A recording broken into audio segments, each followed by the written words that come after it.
নমস্কার বন্ধুরা, আমার টুকিটাকি চ্যানেলে সকল দর্শক বন্ধুদেরকে স্বাগত। আমি আজকে আপনাদেরকে তৈরি করে দেখাবো ডিমের ঝোল। অল্প তেল মশলায় কি করে ডিমের ঝোল তৈরি করতে হয় তা আজকে আপনাদেরকে আমি দেখাবো। তা সেই জন্য আমি ডিম সেদ্ধ করে নিয়েছি, তার সঙ্গে আলুও সেদ্ধ করে নিয়েছি। ডিমগুলোকে আমি একটা ছুরি দিয়ে অল্প অল্প কেটে দেবো, যাতে তেল মশলা টেস্টটা ভেতরে ঢোকে। এরপর আমি মশলাটা তৈরি করে নেবো। আজকে সম্পূর্ণ রান্নাটাই আমি শিলনোড়াতে মশলা বেটে করবো। 3টে শুকনো লঙ্কাকে আমি জলের মধ্যে ভিজিয়ে নিচ্ছি। এখন পেঁয়াজগুলোকে বেটে নেব।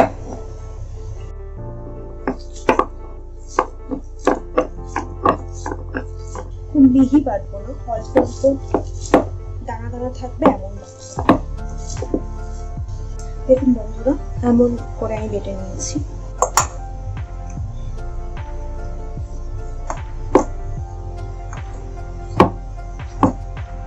এবার আমি আদা আর রসুনটাকে বেটে নেব।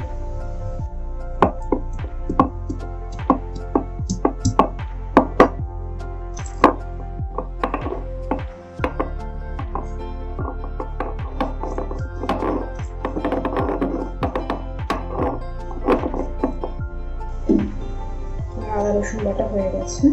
এবার শুকনো লঙ্কাটা আমি ভিজিয়ে রেখেছিলাম সেটা দিলাম, আর দিচ্ছি 1 চামচ জিরে, গোটা জিরে। এবার আমি একটু জল দিয়ে দিই।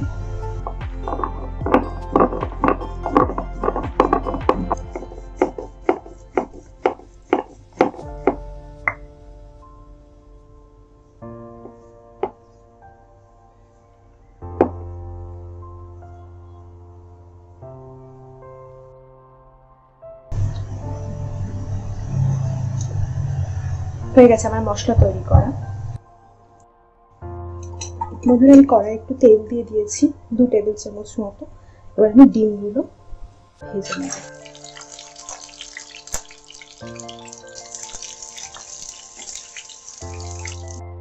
এখন দিয়ে দিচ্ছি সামান্য একটু হলুদ কালারের জন্য এবং সামান্য একটু নুন। বেশি ভাজবো না ডিমগুলোকে, সামান্য একটুখানি ভাজা ভাজা করে আমি তুলে রাখবো।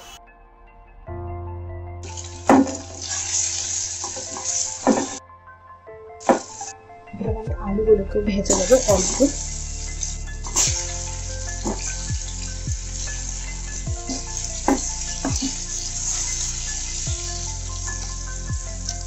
যেহেতু আলুগুলো সেদ্ধ করা আছে সেটা নিয়ে অল্পই ভাজবো। এপিট ওপিট করে ভেজে নিয়েছি, এবার আমি তুলে রাখবো।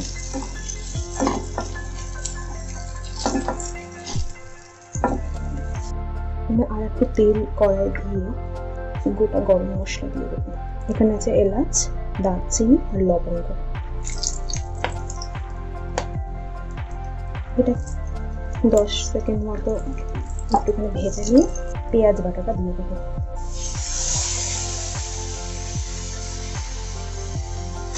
বন্ধুরা, আপনার পেঁয়াজটা মিহি করে বাটবেন না, একটু গোটা গোটা থাকবে এমন করে বাটবেন, তাহলে খেতে ভালো লাগবে। আর পেঁয়াজটা ভাজা ভাজা হয়ে গেছে। এখন আমি দিয়ে দেবো এই আদা বাটাটা, আদা আর রসুন বাটা, যাতে মশলার কাঁচা গন্ধটা না থাকে, তাই সামান্য একটু ভেজে নেব। তার সময় আমি দিয়ে দেবো জিরে আর শুকনো লঙ্কা বাটাটা। আমি রান্নায় কোনো কাশ্মীরি লঙ্কার গুঁড়ো ইউজ করছি না বন্ধুরা। এই শুকনো লঙ্কার যে কালারটা, তাতেই রান্নায় খুব সুন্দর একটা কালার আসবে। আমি একটু হলুদ পরিমাণ মতো নুন দিয়ে দিলাম।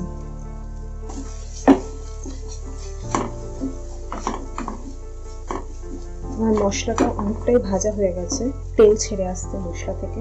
আমার সময় আমি একটা টমেটো গ্রেট করে দিয়ে দিলাম।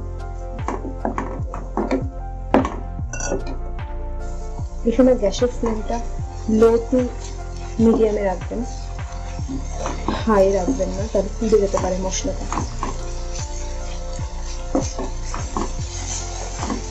দেখুন বন্ধুরা, আমার মশলাটা খুব সুন্দরভাবে কষানো হয়ে গেছে, তেল ছেড়ে আসছে। এই সময় আমি আলুগুলো দিয়ে দিচ্ছি। আলুগুলোর সঙ্গে মশলাটাকে কষিয়ে নেবো, তারপরে আমি ডিমগুলো দিয়ে দেবো। আপনারা বাড়িতে এই রান্নাটা ট্রাই করবেন। হাতে বাটা শিলে বাটা রান্না মশলাতে আলাদাই টেস্ট হয়।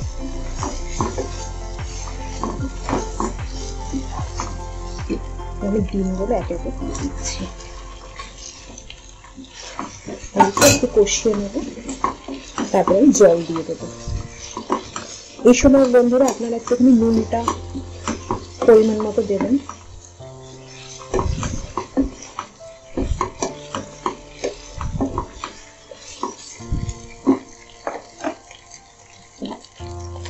আমি খুব সামান্য একটু মিষ্টি দিয়ে দিচ্ছি, চিনি।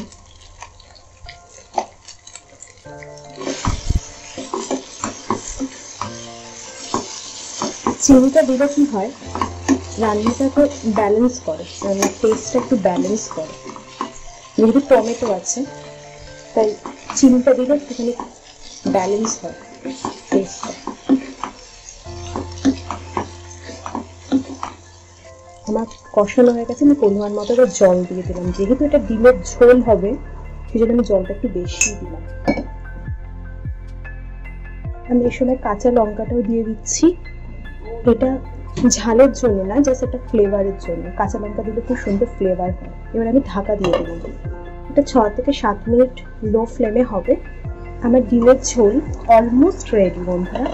আমি শেষে একটু দিয়ে দেবো আমারই তৈরি করা ম্যাজিক মশলা। এই ম্যাজিক মশলার রেসিপিটি আমি আগেও চ্যানেলে শেয়ার করেছি, আপনাদের সুবিধার্থে আমি এর লিঙ্ক দিয়ে দেবো। রান্নায় এই ম্যাজিক মশলা একটু ইউজ করলে রান্নার টেস্ট বেড়ে দ্বিগুণ হয়ে যায়। আপনারা অবশ্যই এই মশলাটি একটু লাস্টে ছড়িয়ে দেবেন। তৈরি হয়ে গেছে আমার অল্প মশলায় ডিমের ঝোল। আপনারা বাড়িতে এটা অবশ্যই ট্রাই করবেন এবং আমাকে কমেন্টের মাধ্যমে জানাবেন কেমন হয়েছে। একটি লাইক এবং শেয়ার করে আমার পাশে থাকবেন। আজকে তাহলে আসি।